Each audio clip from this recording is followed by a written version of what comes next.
I had a man tell me once that he was very attracted to me, but he didn't want anyone to know that he was attracted to me. Hey bestie, welcome back to my YouTube channel. Please take a moment to like this video and subscribe to my YouTube channel.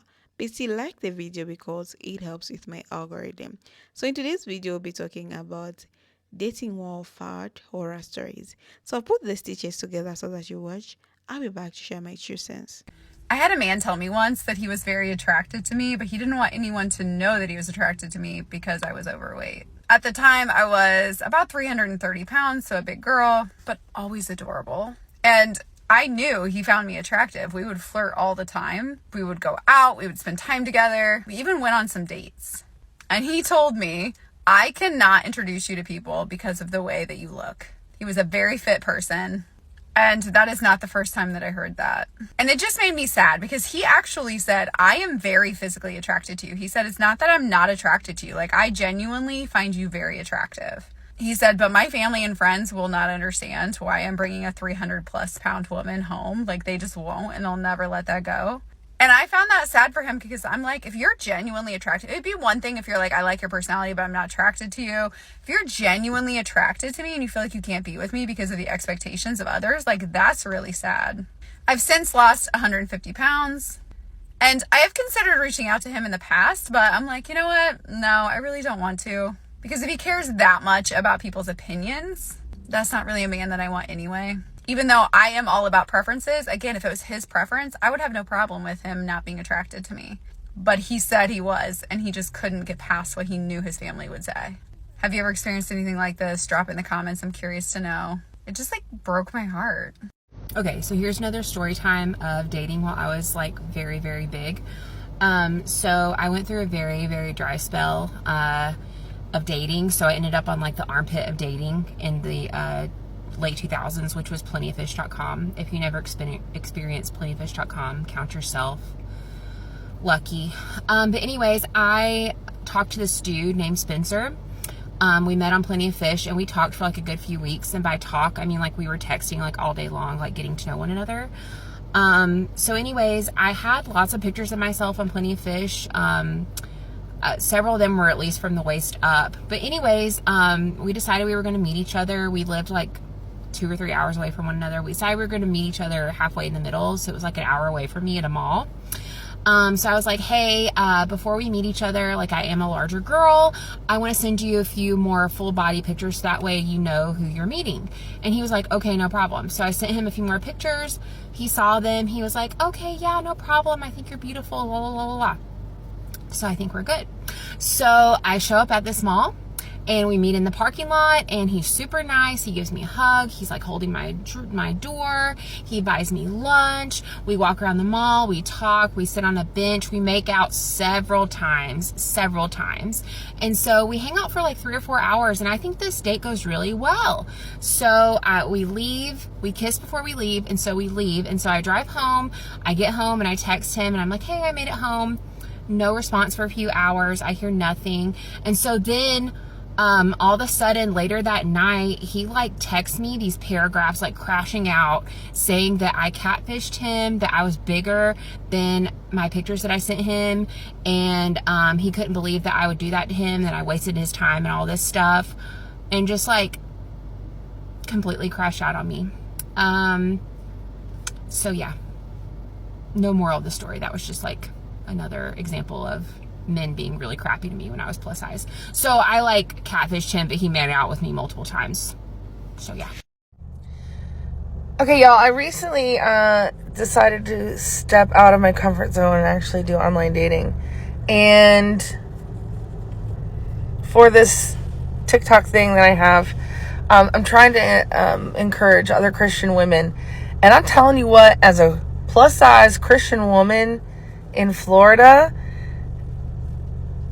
it's a tough world out there. Tough dating world, because, I mean, goodness gracious. If they look to find a good man who works hard, loves Jesus, and loves us plus size, beautiful women, it's very, very rare. It's hard.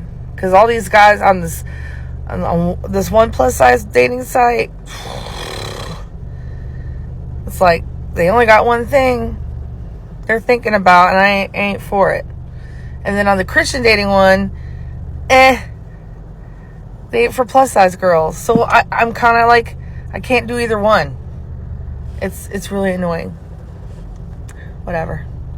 So I'm just sharing how hard it is out there to be plus size and really love Jesus and start dating or start getting out there. So yeah, I mean, we could all just dream, of Mr. Right walking through the church doors and going, oh, look at that worship leader, she's beautiful and I love Jesus and I'm just gonna just treat her right. Like, that's just, I guess I gotta pray for a miracle. So I just wanted to share how hard it is out there in this dating world of mine. I'm sure there's other girls out there. So if you're out there, you're a plus size girl or guy, and you love Jesus and you're having a hard time finding somebody who's gonna like you for you and all that stuff, you're not alone. We family. So I just hope you all have a lovely day. Stay safe, stay dry. East Coast, we're good today. Might get more rain tomorrow. Pray for those on the West Coast. They're getting slammed. Have a lovely day. Dating as a fat woman is really hard, and I think one of the hardest things for me has been like trying not to catfish someone. If I give just like a portrait shot like this, they don't really get a good sense of what my body looks like. And so in all of my dating profiles, I try to include at least one, generally two, like full size, full body shots so that they know what they're getting themselves into. And one time, I remember this one date, this guy and I had been talking for like 3 months, which is way too long to be in the talking stage. He was a pilot. He flew internationally, and he would be stationed at different like Air Force bases and whatnot for like weeks at a time, and then he would come back. And so I gave him a little bit of grace for that, and I thought, okay, by the time we were finally able to meet up though, I was super excited. We had like mad chemistry via text, and I got all glammed up. I wore this super cute outfit, showed up at this bar, crazy cats, and he walked in, and the look on his face was just like, ugh. And then he just put on a fake smile. He didn't make eye contact with me the whole time. And I've never had that experience where I felt so unwanted and so ugly all at once.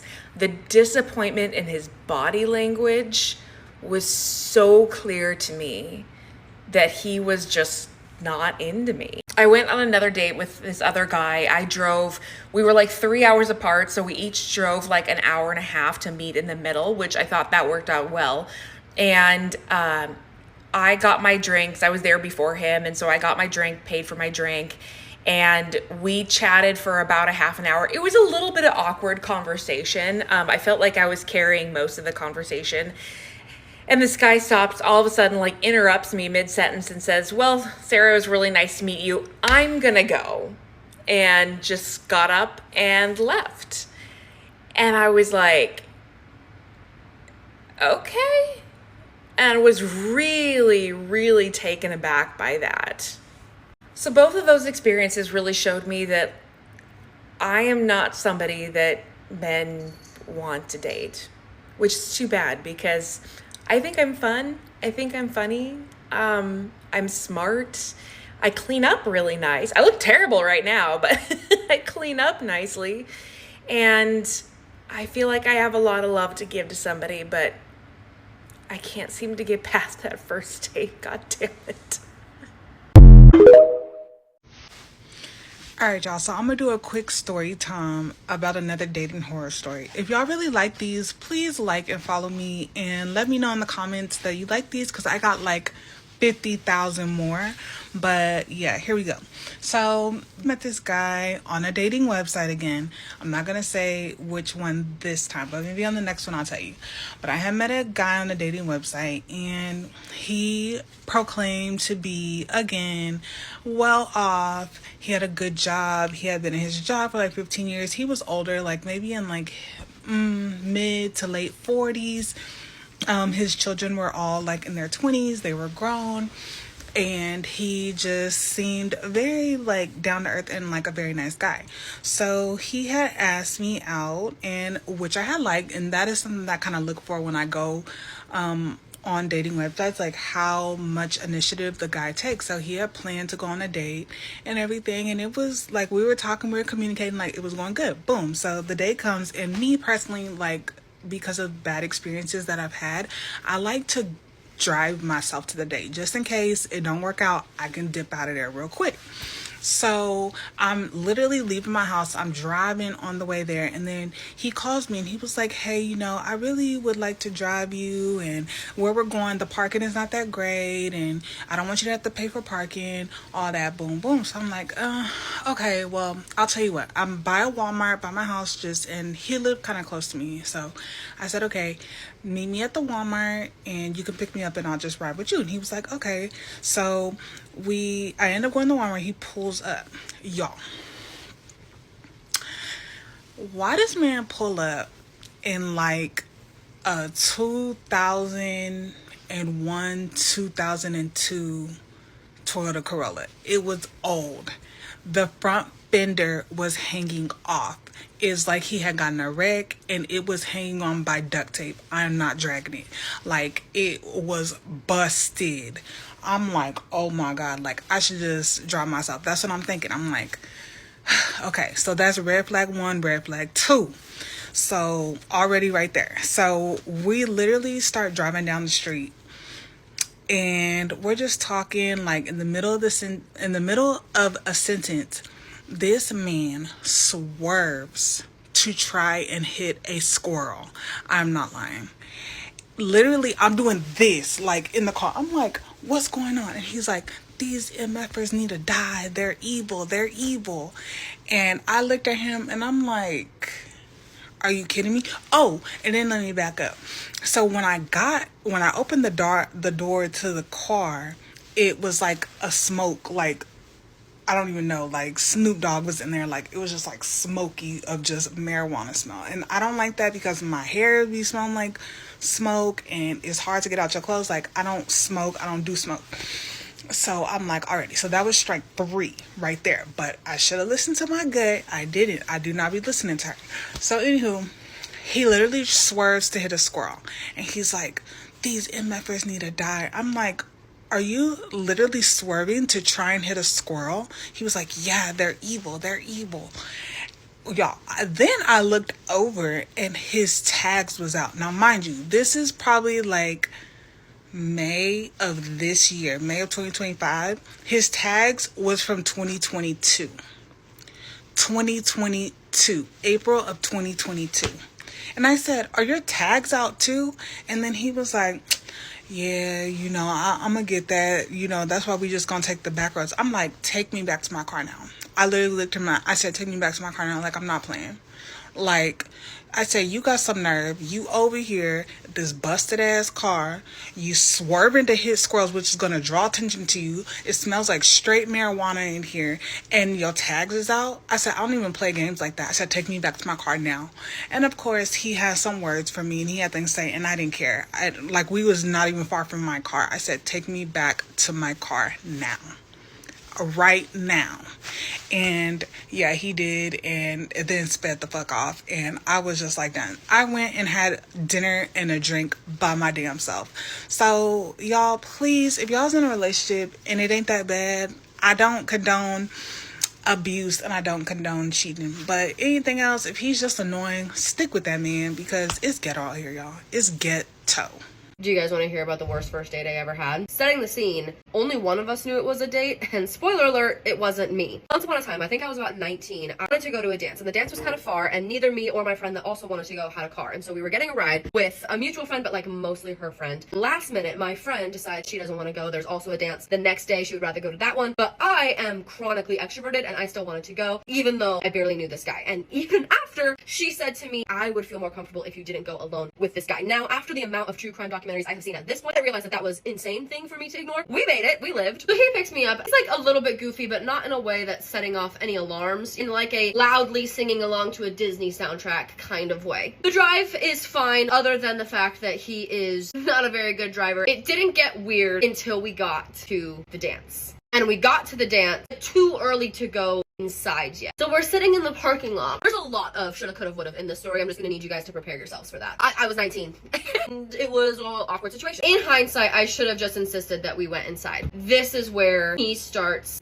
to put on the moves, I guess. I think I've blocked out most of this conversation. What I remember mostly is him repeatedly trying to kiss me. And the way he was trying to kiss me was like really like passive and manipulative. Like he was telling me about this other date that he had been on with this girl where they didn't kiss, and like, oh well, what would you have done if I had said, really weird. We're in a car together. I can only lean away so much. Eventually I am like, let's go inside. Also, important context. I was semi-seeing somebody, but I made the mistake of mentioning before I knew this guy was crazy that it wasn't serious. And so he knew I didn't have a boyfriend and I couldn't backpedal on it then. Shoulda, coulda, woulda. You guys know, okay? So have a little grace. Avoid being kissed by the skin of my teeth. We're in this dance and there's nobody there. It's ghost town. There's like 10 other people. It is not a party. Now,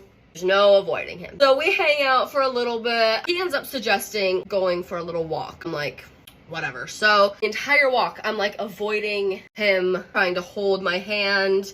We end up like sitting down on this grassy area. He like puts his arm around me and I kind of like sneak away like, and the girly pops know. Being rude can get you in just as much trouble as being too nice. So we held hands for like a minute and then I pulled away as soon as I had an opportunity. So he starts telling me his life story. So we like sit and we talk, being like polite and whatever because I'd like to get home in one piece. Eventually decide that we're just gonna ditch this popsicle stand, right? So we leave. He's like, let's get something to eat. Okay, so we go to Denny's. More context, I was a waitress for 2 years, and I am pretty conscientious about the way that I and the people around me treat wait staff, and homeboy was rude to this waiter, who was really nice and really competent. I've been on edge the whole night, but it's more been like awkward and uncomfortable. Now I'm like irritated. Before I can even say anything, he's ordering for me. I've barely opened the menu. The waiter comes, this guy is like, we're gonna share this sandwich. Didn't ask what I wanted. Also, this sandwich is like 2 inches of scrambled egg. Anybody that knows me knows scrambled eggs is the one picky food of mine that I absolutely cannot eat. It's disgusting. It smells like dirty dish rags. He just ordered me a scrambled egg sandwich. Just get me home. Sandwich comes, I'm choking down a couple bites because I am starving, and as I am doing so, he starts talking. Like, where is this gonna go? Served a mission for my church, Church of Jesus Christ of Latter-day Saints, 18 months mission. I know you're, planning on going on like a mission, so like, are we gonna write while you're gone? How are we gonna pick this up? He starts talking kids, picket fence, marriage. Sir, I've known you for 2 hours max. I am so baffled at this point. Again, 19, not smart, okay? I'm like, I don't know. I'm just focusing on the mission right now, getting prepared. We leave the restaurant. He doesn't tip. As we're pulling out, almost gets us in an accident. If I had $1 for every time on this one drive, this one time this guy gave me a ride, that I had to say, oh, stop, oh, watch out, so that we wouldn't get in an accident. We're driving home. Like I mentioned in the beginning, there's another dance the next day. Had plans to go with my friends. He starts talking like, well, maybe I can pick you up. And I'm like, well, that doesn't really make sense because you already live in the area. You would have to backtrack. I'm just gonna ride with my friends. To which he responds, well, what if I like met you guys like halfway and I could drive you like the second half? No, sorry. I'm like, no, that's okay. As we start getting within like 10 minutes of my house, he keeps trying to pull the car over. At this point, I have to pull out the big guns. I'm like, my mom's texting me. She really wants me to get home. My mom has not texted me. Tell her we had like car trouble or we could just pull over for a minute. And I'm like, no, I really should. He has like my location on my phone. He's like, oh, okay. He got so far as to like pulling the car over and me being like, no, like my mom is texting me, I have to go. Finally, I get home, I escape this man, but the worst isn't even over. It continues into the next day. I hate to part two, you guys, but this video is already so long. I promise you I'm gonna post the next part. Can I be a little transparent right now? Like, I feel like it is so hard dating as a plus size girl. Like, I feel like it's been way more harder for me to date than it ever has been since my baby daddies. And, like, I genuinely feel like, yeah, I do what I do. I can make my content. I'm a social media girly, but behind closed doors, I'm the sweetest person, the most loving person. Yes, I have kids, but, you know, I understand that is a full package. But I'm not asking nobody to be their daddy. They got a daddy. Like, genuinely, it's been so hard. Like, I'm at the point there I just want to just quit the whole dating shit and just fuck it, because nobody is genuine, and it's kind of sad. Like, at this point, like, baby, when I do lose this weight and y'all try to holler at me then, baby, you can never have me, because if you don't love me at my worst, you'll never love me at my best. So at this point of day, like, yeah, I am who I am, and no, I'm not changing myself for no man, because they don't be willing to change for you. I want somebody to take me as I am and who I am as a person. You feel me? I am a person who is genuinely a sweet person, a loving person, a giving person to the right one. Like, y'all expect me to be more than that. You feel me? When y'all get with me, and no, I'm not one of them big girls to let you drive my car. No, I'm not one of the big girls to give you any bread, because what the fuck are you doing for me? Can I come and ask you for some bread? Huh? Oh, I thought so. Because let us ask you for some bread. Now we're gold diggers. Now we're using. Now we want. Why am I asking you? Like, I'm tired. And at this point, I'm tired of you men. Like, genuinely, y'all aren't shit. And maybe, you know, I've been in love a couple times, and it's given to where, I don't know, like, I probably won't find love, sadly, for another 5 to 10 years. And that's just what it's given. Like, I'm tired of feeling like this. Like, genuinely. Yes. Yes, I'm pretty. Face do not decline. But I got more than just beauty and sex appeal behind this. Bestie, when it comes to dating or fat can feel like navigating a minefield. And the story that comes out of it are both heartbreaking and shocking. A lot of women talk about how they go on dates only to realize that the guy never actually liked them for who they are. Instead, he was just using them for a secret fetish. Okay? Or something just to boost their ego, because you know how men they are. Imagine showing up to a date, excited, dressed up, looking a bit, only to realize that the man across the table is treating you like some kind of experiment. So women share how men will open admit they never dated the bigger girl before, as if she come kind of test run, forgetting that they're human being with real feelings. So one of the most common story that plus size women share is about being hidden.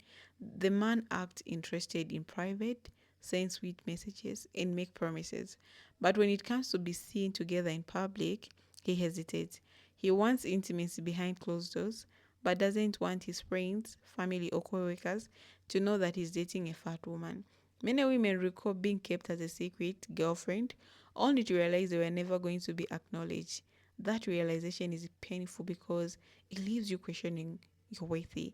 Even though the problem is never you, it is lack of confidence and respect. Another thing, bestie, is the cruel side of online dating.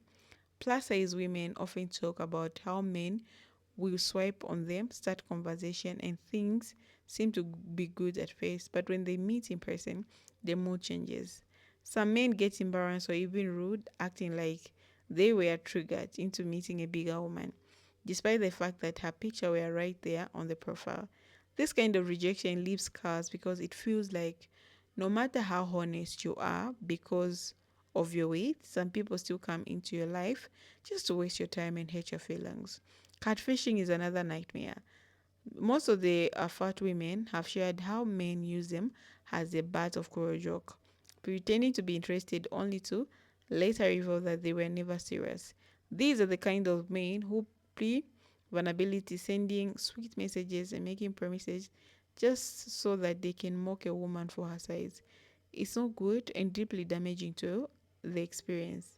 When you think about it, it's not just about dating horror story, it's about story of emotional abuse. And let's not forget how society often feeds on these bad experiences. From the media to everyday comment, plus size women are constantly being told they are less desirable. So when they go on dates, mainly already feel the pressure to over compensate to prove that they are worthy of love and attention. Some women talk about how they dated men who didn't respect them at all, but they stayed longer than they should be because they were made to believe they wouldn't find anyone else. That's one of the saddest part of these horror stories. Not just the cruelty of men, but the way society has conditioned women to settle for less than they deserve. Then there's stories about men who treated dating a bigger woman like charity case. They act through that the woman would feel grateful that he is giving her attention. This creates an imbalance where he feels superior and she's expected to accept crumbs. Imagine being on a date and the man makes comment like you're actually pretty for a big girl. That compliment is just an insult dressed up and leaves women feeling even through the society already tries to shrink them. Another theme is these horror stories that fetishizing. Some men already genuinely interested in the women as a whole person. They only attracted to the idea of her size. That can sound harmless until you realize how dehumanizing it is. When you describe being talked to in a way that reduces them to their body parts or being pressured to things they're not comfortable with just to justify a man's fantasy. So these experiences leave women not only hate but they questioning whether they've ever been seen as more than just their body. What's worse is that these stories don't just happen on dates, they also happen in long-term relationships. Some women have shared how they were constantly put down by their partners compared to thinner women or told to lose weight in order to keep that man. That consistency, criticism, eats away at self-esteem. One woman described how her boyfriend would tell her that he loved her but would never marry her unless she lost weight. Can you imagine the emotional damage of hearing that from a person who is supposed to love you unconditionally? That's not love, that's control, okay? These stories reveal something much bigger than just bad experiences. They show how deeply ingrained fatphobia is in our culture. Plus size women are treated as if they have to learn or earn love in ways that thinner women do not. They are just hidden, mocked, and used. It takes a strong heart